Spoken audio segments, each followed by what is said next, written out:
Tawagin niyo na lang akong Jane, taga Batangas. 19 years old lang ako noon. 1998, umalis ako ng Pilipinas dahil may sakit ang nanay at kailangan namin ng pera. May ahenteng nagsabi sa akin na sa Japan daw ako magtatrabaho bilang singer sa bar. Akala ko noon, kanta-kanta lang at magsiserve sa mga customer, kaya pumayag agad ako. Doon na agad tayo sa part na nasa Japan na ako. Tinagalog ko na din lahat para mas maintindihan ng lahat ng nakikinig. Iniba ko din ang mga pangalan ng mga taong mababanggit sa kwento. Pagdating ko sa Shinjuku, doon ko nalaman na hindi lang pala ako kakanta. Ang trabaho ko daw, umupo sa tabi ng mga Hapones na customer, magabot ng baso, makipag-inuman at magpanggap na interesado sa kwento nila. Maliit ang sweldo ko pero wala akong nagawa kasi hawak ni Mr. Tanaka, may-ari ng bar, ang passport ko. Sabi niya, pag nagreklamo daw ako, ipapadeport daw ako. Natakot ako, hindi ako pwedeng umuwi dahil kailangan ng pera ng nanay ko. Lumipas ang mga buwan, lumala ang sitwasyon. Pinipilit nila akong sumama sa mga customer pagkatapos ng shift. Tinatawag nila itong private time. Ayoko talaga, pero minsan, wala akong choice. May mga gabing pinipilit ako. May mga gabing binubugbog ako kapag tumatanggi ako. Hindi ko na ikukwento lahat ng nangyari. Basta pisikal at emosyonal. Isang gabi, nagdesisyon ako. Kailangan kong tumakas. May kakilala akong Pinay, si May. Nagtatrabaho sa convenience store malapit sa bar. Sabi ko sa kanya, "May, tulungan mo ko. Gusto ko nang umalis." Pumayag naman siya. Nagplano kami na sa susunod na linggo, pagkatapos ng shift ko, magkikita kami sa istasyon ng tren, tapos diretso sa embahada. Doon ako hihingi ng tulong. Dumating ang araw na yon. Umuulan nun. Nobyembre. Sobrang lamig. Nagsuot ako ng jacket at tsinelas dahil yun lang ang meron ako. Tumakbo ko palabas ng bar nun. Nakita ko ang mga tauhan ni Tanaka, sina Kenji at Rio. Hinabol nila ako. Sumisigaw ako. Pero nasa kabilang kanto pa siya. Dumiretso ako sa iskinita. Madilim at basa ang semento doon. Naramdaman kong may humila sa buhok ko. Natumba ako sa basang lupa. Tapos biglang may sumaksak sa tagiliran ko. Sobrang sakit. Parang may malamig na bakal na pumasok sa katawan ko. Nakita kong may dugo na umaagos. Narinig ko pa silang nag-uusap. Sabi ni Kenji, "Patay na ba?" "Oo, patay na yan. Iwan na natin." Dinuraan pa nila ako bago sila umalis. Narinig ko pa yung pagtakbo nila habang papalayo. Akala nila patay na ako. Pero hindi. Buong lakas kong binuksan ng mga mata ko. Masakit yung tagiliran ko. Sobra. Pero ayokong mamatay. Hindi pwedeng dito matapos ang buhay ko. Gumapang ako paunti-unti. Kahit basa ng ulan at sarili kong dugo. Nakita ko si May sa dulo ng iskinita. Pagkakita niya sa akin, napaatras siya tapos lumapit siya agad. "Hala, Jane! Duguan ka!" Tumawag siya sa emergency hotline. Dumating ang ambulansya. Dinala nila ako sa ospital. Inoperahan agad ako. Buti na lang, hindi tinamaan ang mga vital organs ko. Sabi ng doktor, swerte raw ako at naagapan pa. Ilang araw akong nasa ICU. Nang makalabas ako ng ospital, hindi ako tumigil. Nagpunta kami ni May sa pulis. Nagsumbong ako. Sinabi ko lahat. Yung illegal na trabaho, pati na rin yung pagsasamantala. Pati na rin yung pang-aabuso sa akin at ang pagtangkang pagpatay sa akin. Nagbigay ako ng pahayag. Inimbestigahan nila si Tanaka at yung bar niya. Hindi pala ako ang unang biktima. Marami na palang babaeng naaabuso doon. Pero ako lang daw yung nagsalita. Makalipas ang ilang buwan, nahuli si Tanaka si Kenji at si Rio. Napatunayan ng kaso dahil sa medical record at testimonya ko at nagsara ang bar nila. Hindi man naging madali ang proseso pero sa wakas, nakuha ko ang hustisya. Umuwi ako ng Pilipinas makalipas ang 1 taon. Naabutan ko pa si nanay. Hindi man siya gumaling, at least nakita niya akong buhay at ligtas. Hanggang ngayon, dala-dala ko pa rin ang peklat sa tagiliran ko. Hindi ito nakakahiya. Ito ang patunay na lumaban ako, na hindi ako sumuko.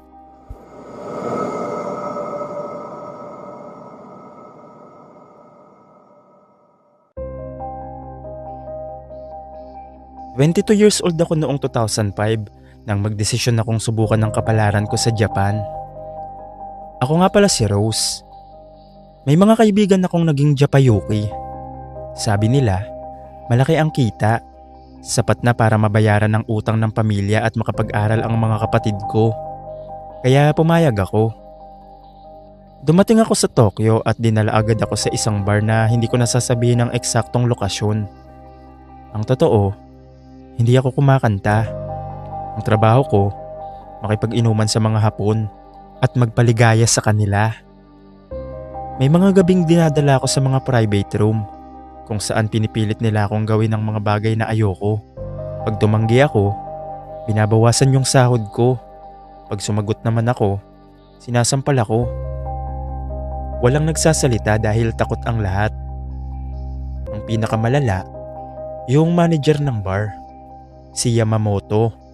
Matanda na yon, pero makapalang muka at mahilig mangharas. Araw-araw, may masasakit siyang salita na sinasabi sa akin.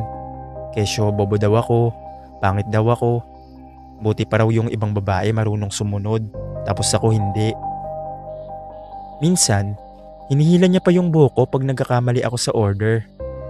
Natutunan kong manahimik lang. Lumipas ang 6 na buwan, parang unti-unti akong nawawala sa sarili ko. Isang madaling araw, pauwi na ako mula sa bar. Paglabas ko ng pinto, hinila ako ni Yamamoto papunta sa likod. Galit na galit siya dahil tumanggi raw ako sa isang importanteng customer. Pinagsusuntok niya ako sa tiyan at sinisigawan. Wala akong magawa. Gusto kong sumigaw pero wala na akong lakas nun. Naramdaman ko ang dugo sa labi ko. Akala ko pa nga nun yun na yung katapusan ko. Pero biglang may sumigaw. Isang lalaking matangkad. Lumapit siya sa akin at tinulak si Yamamoto. Narinig kong sinabi niyang, "Tumigil ka na, tatawag ako ng pulis." Natakot si Yamamoto at tumakbo yun palayo. Yumuko yung lalaki sa akin. Inalalayan niya ako at tinanong kung okay lang daw ba ako. Nanginginig pa ako nun at umiiyak. Walang ibang tumulong sa akin sa 6 na buwan ng paghihirap ko. Pero ang lalaking yon, isang Hapones. Hindi ko man kilala, pero nagmalasakit siya sa akin. Dinala niya ako sa ospital. Nalaman ko rin na ang pangalan niya ay Takashi, 30 years old. Isang guro sa elementary school. Sa mga araw na nasa ospital ako, araw-araw siyang dumadalaw. Hindi siya nagsasalita ng marami, pero ramdam ko yung sincerity niya. Hindi ko alam kung bakit. Tinulungan niya akong magsumbong sa pulis. Tinulungan niya rin akong makuha yung passport ko kay Yamamoto.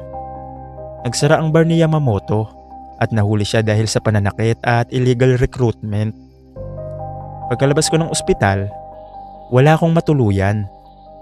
Inalok ako ni Takashi na tumira muna sa bahay nila. Doon ko nakilala ang pamilya niya. Mababait sila. Hindi ako hinusgahan dahil sa trabaho ko. Sa loob ng ilang buwan, gumaling ang katawan ko at unti-unting gumaling din ang puso ko. At si Takashi, hindi ko namalayan, siya na pala ang dahilan kung bakit ako nagigising araw-araw na may ngiti. Hindi nagtagal, naging kami. Makalipas ang 2 taon, nagpakasal kami. Hindi na ako bumalik sa pagiging Japayuki. Nagtrabaho ako bilang caregiver at si Takashi naman, guro pa rin. Ngayon, may 2 na kaming anak. Bawat gabi bago matulog, ginigising ko ang sarili ko na totoo ito. Ang Hapones na nagligtas sa akin sa iskinita ay hindi lang bayani ko. Siya ang napili kong makasama habang buhay.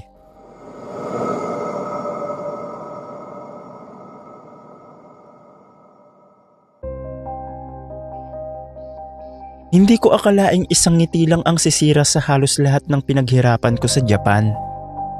Ako nga pala si Mary, 27 years old. 3 taon na akong nagtatrabaho bilang entertainer sa Japan. Hindi madali ang trabaho. Halos gabi-gabi ako nakangiti kahit pagod na ako. Kailangan mong maging magalang sa mga customer, makinig sa mga kwento nila at siguraduhin uuwi silang masaya. Doon ko nakilala si Ken. Isa siya sa mga regular na customer ng club. Tahimik lang siya kumpara sa ibang lalaki. Hindi siya mahilig uminom ng sobra at hindi rin siya bastos. Kapag pumapasok siya, ako agad ang hinahanap niya. Sa paglipas ng mga buwan, halos gabi-gabi na kaming nag-uusap. Kinukwento niya ang tungkol sa negosyo niya, sa pamilya niya at sa pangarap niyang magtayo ng restaurant. Unti-unti, naniwala akong iba siya. Isang araw, sinabi niyang gusto niya akong tulungan. Sabi niya, kapag natapos daw ang kontrata ko, hindi ko na raw kailangang bumalik sa ganong trabaho. Para sa isang taong matagal nang malayo sa pamilya, napakasarap marinig ng mga salitang yon. Nagkita kami nung wala akong pasok. Kumain kami sa labas, namasyal at ipinakilala niya ako sa ilang mga kaibigan niya. Wala akong nakitang dahilan para pagdudahan siya. Hanggang sa dumating ang araw na sinabi niyang may problema raw siya sa negosyo niya. Kailangan lang daw niyang makahiram ng pera ng ilang linggo. Ipapadala rin naman daw agad kapag naayos ang bangko. Noong una nun tumanggi pa ako, pero paulit-ulit siyang humingi ng tulong. Sabi niya, kung mahal ko raw siya, magtitiwala raw ako. Ibinigay ko ang halos lahat ng ipon ko. Halos 3 taon kong pinag-ipunan ng perang yon. Pagkatapos kong magpadala, doon nagbago ang lahat. Hindi na siya sumasagot sa tawag ko. Hindi na rin siya pumapasok sa club. Pati social media account niya, biglang nawala. Doon ko naramdaman na niloko ako. Hindi lang pera ang nawala, kasama roon ng tiwala ko sa tao. Halos 2 buwan akong umiiyak gabi-gabi. Nahihiya akong sabihin sa pamilya ko ang nangyari. Akala ko doon na matatapos ang lahat. Pero isang dating katrabaho ko ang nagsabi sa akin na hindi lang pala ako ang nabiktima niya. May iba pa raw mga Pilipina, mga Thai at Vietnamese na naloko ng parehong lalaking yun. Pare-pareho ang mga kwento. Magpapakilala, magpapakita ng kabutihan, mangangako ng seryosong relasyon, pagkatapos uutangin ng malaking halaga bago tuluyang mawala. Nagdesisyon kaming magsumbong. Pinagsama-sama namin ang lahat ng resibo ng bank transfer, mga larawan, chat messages at CCTV footage mula sa club. Mahigit 6 na buwan din ang naging investigasyon ng mga pulis. Halos mawalan na kami ng pag-asa. Hanggang sa isang umaga, nakatanggap kami ng tawag. Nahuli daw si Ken. Sinubukan pala niyang gawin ulit ang parehong modus sa ibang lungsod. Pero sa pagkakataong yun, matagal na pala siyang minamanmanan ng otoridad. Sa korte, lumabas na marami na pala siyang nabiktima sa loob ng ilang taon. Hindi lang kami ang niloko niya. Dose-dose ng babae ang nawalan ng ipon dahil sa mga kasinungalingan niya. Hindi ko na nabawi ang lahat ng perang nawala sa akin. Pero sapat na sa akin ang makita siyang managot sa ginawa niya. Noong araw na yun, pakiramdam ko, nabawasan ang bigat na matagal ko nang pasan. May mga sugat na hindi kayang pagalingin ng pera. Pero natutunan ko ang pagtitiwala. Hindi dapat ibinibigay dahil sa matatamis na salita.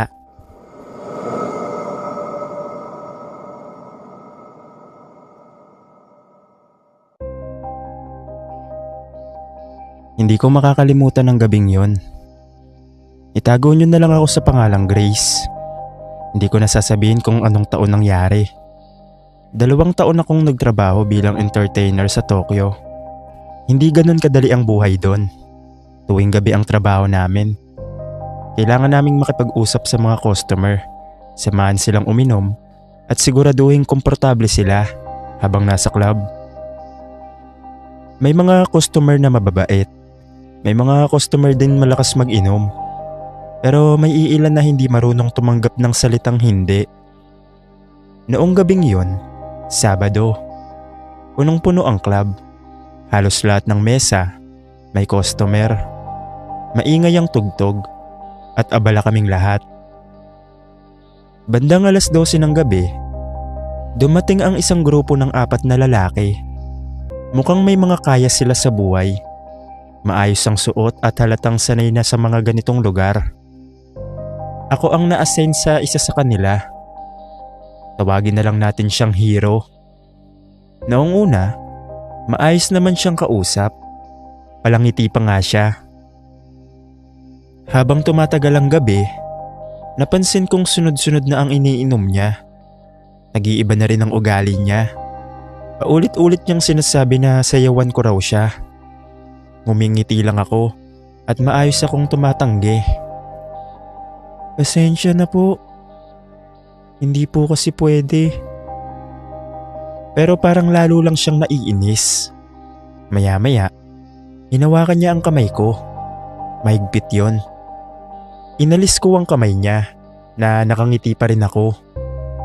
Napansin yun ng manager namin, kaya nilapitan agad kami.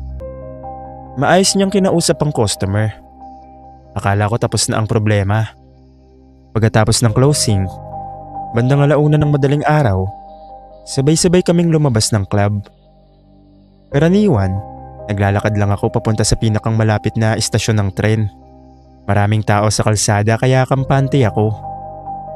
Pero nang mapalayo ako sa karamihan, narinig kong may naglalakad sa likod ko. Hindi ko yun pinansin noong una. Baka pareho lang kami ng dadaanan. Pero kung saan ako dumaan, nandun rin siya. Binilisan ko ang lakad ko. Bumilis din yung nasa likod ko. Paglingon ko, si Hero. Namumula ang mukha niya at kita mong lasing pa rin. Tinawag niya ako, pero hindi ako sumagot. Naglakad ako ng mas mabilis. Bigla siyang tumakbo. Doon ako kinabahan. Tumakbo na rin ako. Hindi ko na inisip kung saan ako pupunta. Ang gusto ko lang nun, makalayo sa kanya. Naririnig kong sumisigaw siya sa likod ko. At sinasabi nitong wag daw akong tumakbo. Pero mas lalo ako natakot. Halos hindi na ako makahinga nun. Sa sobrang pagmamadali, muntik pa akong madapa sa bangketa. Mabuti na lang at may bukas pang convenience store sa kanto. Dumiretso akong pumasok doon. Halos umiiyak na ako habang humihingi ng tulong. Nang makapasok na ako, sumunod din siya. Pero bago pa siya makalapit, inarangan siya ng 2 empleyado ng store. Tumawag agad sila ng pulis. Nagwala pa siya noon. Paulit-ulit niyang sinasabing gusto niya lang daw akong kausapin. Pero kitang-kita ng lahat kung gaano ako natatakot. Wala pang 10 minuto, dumating ang mga pulis. Agad nila siyang kinausap at inilabas doon sa store. Kinuha rin ang statement ko. Pagkatapos nun, sinamahan pa nila akong makauwi ng ligtas. Pagdating ng umaga, nalaman kong bumalik pala ang mga pulis sa club. Tinignan ng mga CCTV at kinausap ang manager namin. Lumabas na ilang beses na palang nagreklamo ang ibang babae laban sa parehong lalaki. Hindi lang pala ako ang nasundan niya. Marami na pala. May iba ring nakaranas ng pangungulit at pananakot. Dahil sa pinagsama-sama naming reklamo, tuluyan siyang naaresto. Pagkalipas ng ilang buwan, nalaman kong nahatulan siya dahil sa paulit-ulit niyang pangaharas sa mga babae. Noong una, sinisisi ko pa ang sarili ko. Inisip ko kung may nagawa ba akong mali. Pero sinabi sa akin ng manager namin ang isang bagay na hindi ko makakalimutan. Hindi daw kasalanan ng babae ang pagiging bastos ng lalaki. Doon ko unti-unting naintindihan na tama ang ginawa kong tumakbo at humingi ng tulong. Mula noon, hindi na ako umuwi ng mag-isa. Mas naging maingat na ako sa bawat kilos at sa bawat taong nakakasalamuha ko. Marami na akong nakalimutang customer. Marami na ring lumipas na gabi. Pero ang gabing yun, ang gabing halos mawalan ako ng pakiramdam sa sobrang takot. Hindi ko talaga yun makakalimutan habang buhay.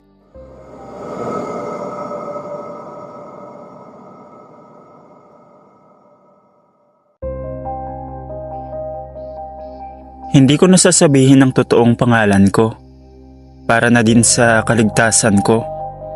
Sinalin ko na din sa wikang Tagalog ang lahat ng salita dito para mas maintindihan nating lahat. Taong 2019, nang mapadpad ako sa Japan. Galing akong Maynila, dala ang pangarap na makaipon para sa pamilya. Nagtatrabaho ako noon sa isang maliit na factory sa bandang Saitama. Tahimik ang buhay. Trabaho, uwi sa dorm, tapos lakad konti sa convenience store para bumili ng instant ramen. Doon ko nakilala si Kenji. Hindi niya totoong pangalan. Pero yun na lang ang itawag natin sa kanya. Isa siyang full-blooded Japanese na medyo tahimik, pero palangiti. Nagsimula kami sa simpleng batian. Hanggang sa naging sabay na kaming kumain tuwing break time. Taga Pilipinas ka? Maganda yung mga beach dun, di ba? Minsan niyang tanong sa akin. Oo, lalo na sa mga probinsya. Sagot ko. Mabait siya. Tinuruan niya ako ng basic Japanese lang. Tinulungan niya akong intindihin ang mga forms sa trabaho. Kapag nahihirapan ako, siya ang unang lumalapit. Sa loob lang ng isang buwan, parang naging kuya ko na siya sa bansang hindi ko kabisado. Pero may mga bagay kay Kenji na hindi ko maintindihan. May mga pagkakataon na bigla siyang mawawala sa trabaho ng ilang araw. Minsan, may sugat siya sa kamay at may pasa sa liig. Kapag tinatanong ko, ngingiti lang siya at sasabihing, "Daijoubu, maliit na problema." Isang gabi, nagyaya siyang uminom. Dinala niya ako sa isang bar sa gilid ng Shinjuku. Maliwanag ang ilaw sa labas, pero sa loob, iba ang pakiramdam. Parang may bigat sa hangin. May mga lalaking nakaupo sa sulok. Nakaitim lahat. Tahimik pero ramdam mong sila ang may kontrol sa lugar. Napansin ko ang mga tato. Hindi simpleng tato. Buong likod, makukulay, detalyado, mga dragon, koi fish at samurai. Naalala ko tuloy ang mga nababasa ko dati tungkol sa Yakuza. Alam kong sa Japan, hindi basta-basta nagpapakita ng ganong tato ang mga ordinaryong tao. Mga kaibigan ko lang yan, sabi ni Kenji habang tinatapik ang balikat ko. Ngumiti ako, nagpanggap na parang normal lang ang lahat. Habang umiinom kami, may pumasok na lalaking mas matanda, nakasuit, tumayo halos lahat ng nasa loob at bahagyang yumuko. Doon ako kinabahan. Hindi ko man alam ang eksaktong sistema nila, pero alam kong may kakaiba. At ang lalaking yun, hindi siya basta-basta. Ilang araw pa ang lumipas, mas naging madalas ang pagyaya ni Kenji. Hanggang isang gabi, sinabi niyang, "May gusto akong ipakita sa'yo. Isang samahan para sa mga taong may tiwala ako." Hindi ko alam kung bakit ako pumayag. Siguro dahil sa utang na loob. Siguro dahil sa curious ako. O siguro dahil ayokong magmukhang walang tiwala sa kanya. Dinala niya ako sa isang lumang building sa isang tahimik na iskinita. Walang sign sa labas. Pero may CCTV sa bawat sulok. Pagpasok namin, bumungad ang amoy ng sigarilyo at kahoy. May mga lalaking naglalaro ng mahjong. May mga nakaupo sa isang mahabang mesa at seryoso ang usapan nila. Napansin kong biglang naging formal si Kenji. Yumuko siya ng mas malalim kaysa dati. Doon ko napagtanto, hindi ito simpleng barkadahan. Habang nakaupo ako sa gilid, tahimik lang, pinagmamasdan ko ang paligid. May mga sobra na pinapasa. May mga taong pumapasok na mukhang takot. Lalabas na parang may kasunduan na hindi pwedeng sirain. Isang lalaki ang lumapit sa akin, mas matanda at matalim ang tingin niya. "Kaibigan ka ni Kenji?" tanong niya sa mahinang boses. "Opo," sagot ko tapos pilit nang ngumiti. Tinitigan niya ako mula ulo hanggang paa, parang sinusukat kung kaya ko bang manahimik. Sa sandaling yun, malinaw na sa isip ko kung anong klaseng samahan ito. At alam kong mali ang lugar na kinalalagyan ko. Pero ngumiti pa rin ako, nagpanggap na parang ayos lang ang lahat. Pagkatapos akong tanungin ng matandang lalaki kung kaibigan ba ako ni Kenji, hindi na siyang ngumiti. "Alam mo ba kung anong lugar ito?" tanong niya, diretso ang tingin sa mga mata ko. Sa totoo lang, alam ko na, pero nagpanggap pa rin ako. "Akala ko business group lang po," sagot ko, medyo nanginginig ang boses. Tahimik ang buong kwarto. Kahit yung mga nagmamadyong kanina, tumigil. Ramdam ko ang bigat ng tingin ng bawat isa. Parang sinusuri nila kung magsisinungaling pa ba ako o hindi. Doon lumapit si Kenji at umupo sa tabi ko.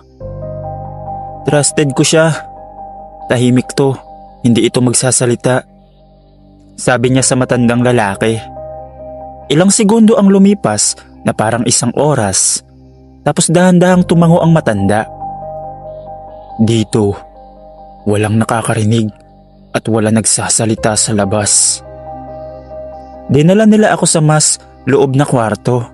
Doon ko nakita ang mas malinaw na eksena. Mga listahan ng pangalan, sobre ng pera, at mga lalaking may benda sa kamay, may tahi sa braso.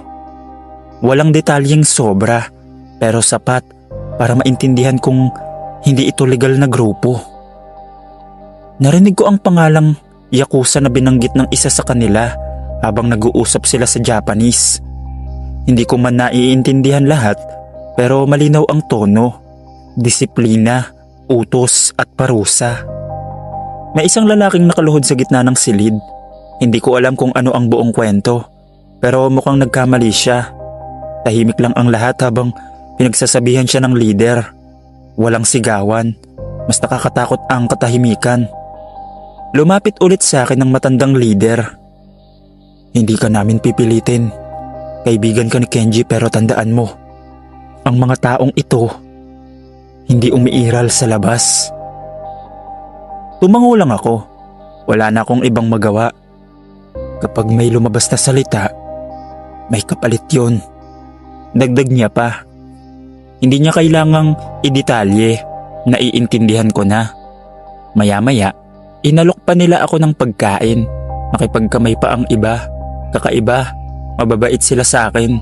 May respeto, pero ramdam mong may hangganan ang kabaitan na yon.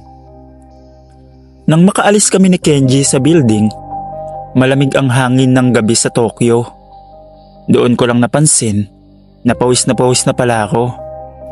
Natakot ka? Tanong niya. Hindi ako agad sumagot. Alam ko kung ano yun, Kenji. Alam ko kung anong grupo yun, sabi ko. Tumigil siya sa paglalakad. Saglit siyang tumingin sa kalsada bago bumuntong hininga. Hindi ko balak saktan ka. Gusto lang kitang ipakilala para alam mo kung sino ang mga taong dapat mong iwasan at kung sino ang dapat mong respetuhin. Ilang araw akong hindi nakatulog ng maayos. Kada may maririnig akong yabag sa labas ng dorm, napapabangon ako. Kada may unknown number na tatawag, bumibilis ang tibok ng puso ko. Hindi naman nila ako ginulo. Walang sumunod sa akin. Pero sapat na ang isang gabing yun. Unti-unti, iniwasan ko si Kenji. Hindi na ako sumasabay sa kanya kumain. Kapag nagyayaya siya, nagdadahilan na lang ako. Hanggang sa napansin niya. Bakit lumalayo ka sa akin? Iniiwasan mo ba ako? May balak na akong umuwi. Miss ko na ang pamilya ko, sabi ko. Hindi ko sinabi ang totoo na tuwing nakikita ko siya, naaalala ko ang lugar na yun, naaalala ko ang grupo, naaalala ko ang samahan, ang mga tingin, Ang babalang hindi na kailangan ulitin. Ilang buwan nang lumipas, nagdesisyon akong tapusin ang kontrata ko. Umuwi ako ng Pilipinas na dala ang ipon ko at ang sikretong yon. Hindi ko na siya kinausap ulit. At oo, hindi na rin ako bumalik sa Japan. Hanggang ngayon, tahimik lang ako. Hindi ko yon kinikwento kahit kanino, lalo na sa mga kakilala ko. Mas mabuting manahimik na lang. Kaya hindi ko rin binanggit ang pangalan ko para nga sa kaligtasan ko. Hanggang dito na lang po. Maraming salamat.